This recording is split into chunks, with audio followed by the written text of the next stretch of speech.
മറ്റൊരു പ്രധാനപ്പെട്ട വാർത്ത പാലക്കാട് എലപ്പുള്ളിയിൽ നിന്ന് വരുന്നുണ്ട്. എലപ്പുള്ളി പഞ്ചായത്തിലെ അവിശ്വാസ പ്രമേയം തള്ളി. അവിശ്വാസ പ്രമേയത്തിൽ CPM-ന്റെ 8 അംഗങ്ങൾ മാത്രമാണ് ഹാജരായത്. കോൺഗ്രസ് BJP അംഗങ്ങൾ വിട്ടുനിൽക്കുമെന്ന് നേരത്തെ തന്നെ വ്യക്തമാക്കിയിരുന്നു. ഗോകുൽ VS കൂടുതൽ വിവരങ്ങളുമായി ചേരുന്നുണ്ട്. ഗോകുൽ, ഇത് ആദ്യഘട്ടത്തിൽ കോറം തികഞ്ഞില്ല എന്നുള്ള വാർത്ത വന്നിരുന്നു. ഇപ്പോ എന്താണ് അവസാനം സംഭവിച്ചത്? അതായത് CPM-ന്റെ അംഗങ്ങൾ മാത്രമാണ് ഈ അവിശ്വാസത്തിൽ പങ്കെടുത്തത്.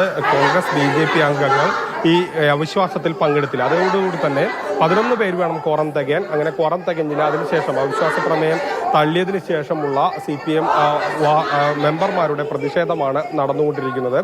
CPM ആരോപിക്കുന്നത് BJP-യും അതോടൊപ്പം തന്നെ കോൺഗ്രസും ഒരുമിച്ച് നിന്ന് ഇത്തരത്തിൽ അതിനെ ഒരുമിച്ച് ഒത്തുകളിക്കുന്നു, അഴിമതിക്ക് ഒത്തുകളിക്കുന്നു എന്നുള്ള ഒരു ആരോപണമാണ് ഇപ്പോൾ CPM-ന്റെ ഭാഗത്തു നിന്നുണ്ടാവുകയും ഈ പ്രതിഷേധം നടക്കുകയും ചെയ്തത്. ഇന്ന് ഈ അവിശ്വാസം പറയുമ്പോൾ 10:30-ക്കാണ് അത് പരിഗണിച്ചിരുന്നത്. ആ ഘട്ടത്തിൽ CPM അംഗങ്ങൾ മാത്രമേ സഭയ്ക്കകത്ത് കയറിയുള്ളൂ. അതായത് 8 അംഗങ്ങൾ മാത്രമാണുള്ളത്. 11 അംഗങ്ങൾ വേണം കോറം തികയാൻ. അതുകൊണ്ട് തന്നെ ചർച്ചയില്ലാതെ തന്നെ ഈ അവിശ്വാസം, പ്രസിഡന്റിനെതിരെയുള്ള അവിശ്വാസം തള്ളുകയായിരുന്നു. അതിനുശേഷം ഇപ്പോൾ അംഗങ്ങൾ പുറത്തു വരികയും ആ പ്രതിഷേധം നടത്തുകയുമായിരുന്നു. ആ പ്രതിഷേധമാണ് ഇപ്പോൾ പുരോഗമിച്ചുകൊണ്ടിരിക്കുന്നത്.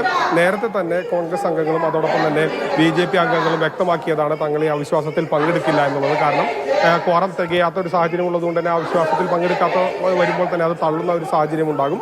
ആദ്യം BJP ഇത് വ്യക്തമാക്കിയിരുന്നു. പിന്നീട് കഴിഞ്ഞ ദിവസം കോൺഗ്രസും ഇത് വ്യക്തമാക്കി. അങ്ങനെ ഈ അവിശ്വാസം തള്ളി. അതിനെ തുടർന്നുള്ള CPM-ന്റെ പ്രതിഷേധമാണ് ഇപ്പോൾ പുരോഗമിക്കുന്നത്. എലപ്പുള്ളി പഞ്ചായത്തിൽ പ്രസിഡന്റ് രേവതി ബാബുവിനെതിരായ അവിശ്വാസ പ്രമേയം തള്ളിയിരിക്കുകയാണ്. ചർച്ചയ്ക്ക് പോലും അവിശ്വാസ പ്രമേയം എടുക്കാൻ സാധിച്ചില്ല. കാരണം ക്വാറം തികഞ്ഞില്ല.